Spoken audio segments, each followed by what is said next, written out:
欢迎来到明星新闻中国渠道，点击订阅频道，不要错过当天最热门的新闻。央视开年正面交锋，赵丽颖小城大事 vs 梅婷好好的时代，你站哪一边？好家伙，央视明年开年这是要搞事情啊！1月份直接2部年代大剧摆开擂台，这是不让我们遥控器有休息的机会了。一部是赵丽颖、黄晓明主演的《小城大事》，讲的是农民兄弟硬是在滩涂上无中生有造出一座城的狠活。另一部是梅婷、田玉挑大梁的好好的时代，聚焦一个重组家庭几十年的鸡毛蒜皮和温情时刻。这阵容，这题材，简直就是神仙打架。我光是看介绍就已经开始纠结到时候先追哪一部了。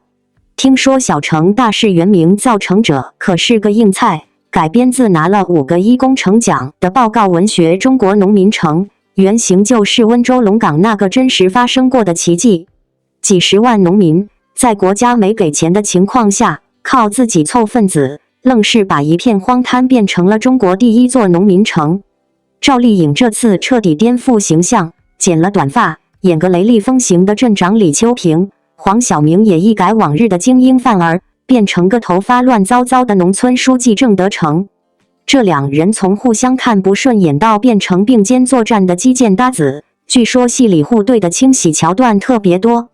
剧组为了还原80年代的样子，下了血本，一复刻场景，还找了12位当年真正参与建成的龙岗人来演戏。那个万人夯土筑城的镜头，光是想想就觉得震撼。另一边，好好的时代打的是温情牌。故事从70年代末讲起，机械厂工人庄先进田玉是带着2儿1女，和歌舞团演员苏小曼梅婷是带着1子1女，组成了一个7口之家。这重组家庭的日子，想想就知道少不了鸡飞狗跳。梅婷和苏小曼这个角色，据说风风火火，还有点泼辣，跟她以前很多温柔角色不太一样。田雨演的庄先进就是个憨厚又有点幽默的工人，还得在工厂和家庭之间当润滑剂。他家大女儿庄好好陈浩宇是串联全剧的关键人物，从电车售票员一路成长为歌舞团歌手。这部剧时间线拉得长，横跨近40年，要展现改革开放带来的巨大变化。剧组在细节上也很用心，筒子楼的生活气息，下岗潮带来的冲击，都会是重要的情节背景。李雪琴也参演了，据说演的还是追求师傅庄先进的徒弟，这感情线听起来就挺抓马。说起来，央视开年用年代剧对打好像成了新传统。今年2025年初，不就是六姊妹和北上打得火热吗？六姊妹收视率一度飙到 4.7， 创了纪录，讲的是6个姐妹的故事。家庭情感戏特别抓人。北上呢，改编自茅盾文学奖作品，讲的是运河边年轻人的故事，开局收视也很猛。这2部剧当时也引发了挺多讨论，有人喜欢六姊妹的细腻家常，有人偏爱北上的青春奋斗。这么一看，央视在开年档期排兵布阵是越来越有经验了，知道什么样的剧能抓住不同口味的观众。再看明年这对组合，小城大事走的是宏大叙事路线，带有轻喜剧色彩，展现的是集体奋斗的史诗感。而好好的时代更侧重于微观视角，是细腻的家庭群像戏，在时代的烟火气里找共鸣。一个像是波澜壮阔的交响乐，一个像是温情脉脉的叙事曲。演员方面也很有看点，赵丽颖和梅婷都是公认的实力派，但戏路不同。赵丽颖在《小城大事》里是干脆利落的基层干部，梅婷在《好好的时代》里是操持一家老活的母亲。黄晓明和田玉也是，一个要土下去，一个要稳起来，看他们如何突破自己，挺让人期待的。制作上，2部剧看来都舍得下功夫。《小城大事》强调历史真实感，有大规模的场景再现。好好的时代则要还原几十年的时代变迁，从70年代末到2015年，服装、道具、场景都得跟着变，才能让观众有代入感。像好好的时代剧组，据说在昆明专门搭了80年代的机械厂场景，老式电车、缝纫机、搪瓷缸这些老物件都尽力复原。这种对年代感的追求，几乎是所有成功年代剧的标配。之前的人世间就是因为细节到位，才那么受欢迎。到时候播出也挺有意思。小城大事预计1月上中旬就在央视黄金档开播，腾讯视频独播。好好的时代则安排在1月底或2月上旬，在 CCTV1，而且还在湖南卫视和芒果 TV 同步播。这意味着1月份的大部分时间，我们都能在央视看到高质量的年代剧，简直是追剧党的福音。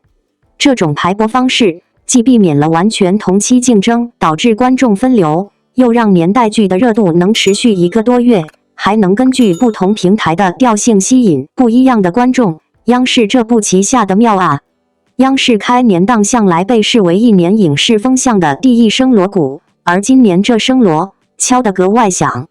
赵丽颖主演的《小城大事》与梅婷主演的《好好的时代》在同一时间段正面交锋，一边是农民建城的宏大现实主义叙事，一边是重组家庭的细腻情感书写。看似题材不同，实则都指向同一个核心命题：时代之下，普通人如何安放自己的人生。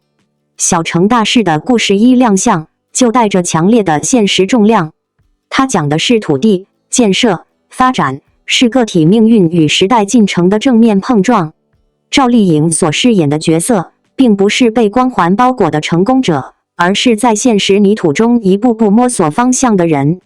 她身上有迟疑，有挣扎，有不被理解的时刻，但也正是这些不完美，让建成这件事显得格外真实。城市不是一夜拔地而起的，人的信念也不是一句口号就能站稳的。这部剧用扎实的叙事告诉观众，所谓大事，往往是无数小人物咬牙坚持的结果。而好好的时代则把镜头拉回到家庭内部，把时代拆解成更私密的情感单元。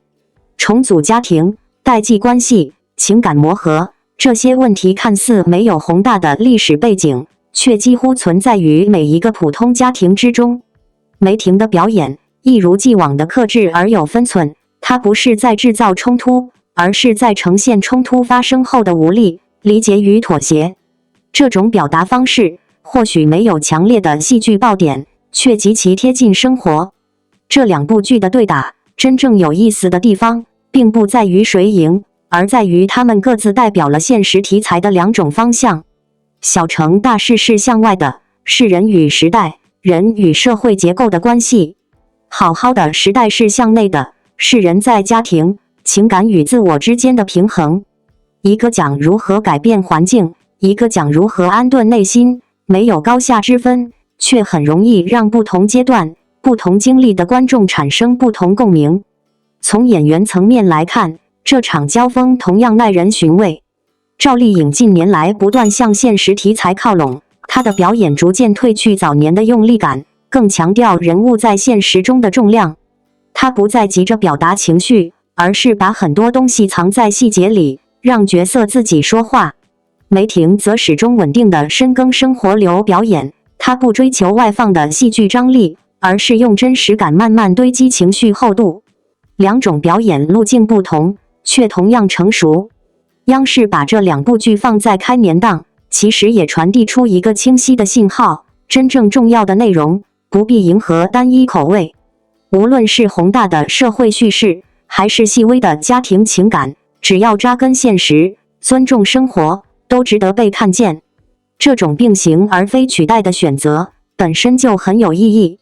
对于观众来说，你站哪一边或许只是一个轻松的提问，但背后反映的其实是每个人当下最在意的东西。有人更容易被小城大事里的奋斗与建设打动，因为那正是他们正在经历的现实压力。也有人更偏爱好好的时代的情感温度，因为他们此刻更需要被理解、被安抚。这并不冲突，也不需要被对立。某种程度上，这场对打恰恰说明了国产现实题材正在变得更加多元。它不再只有单一的成功叙事，也不再只停留在苦难展示，而是开始尝试用不同角度回应生活本身。这对观众来说是一种幸运。最后，也想借这2部作品，对正在屏幕前观看的你说一句：无论你更被哪种故事触动，都没有对错。人生有时候需要向外拼搏，有时候需要向内修复，有时候要建一座城，有时候要守好一个家。重要的不是选择哪一边，而是你是否在认真对待自己的生活。希望在新一年的开始，这样的作品能陪你一起思考，一起前行。无论世界如何变化，只要故事还在讲述真实的人生，我们就总能从中找到属于自己的答案。感谢您观看视频。如果您觉得本时事通讯有用，请不要忘记点赞、评论和订阅。祝您生活愉快，充满活力。再见。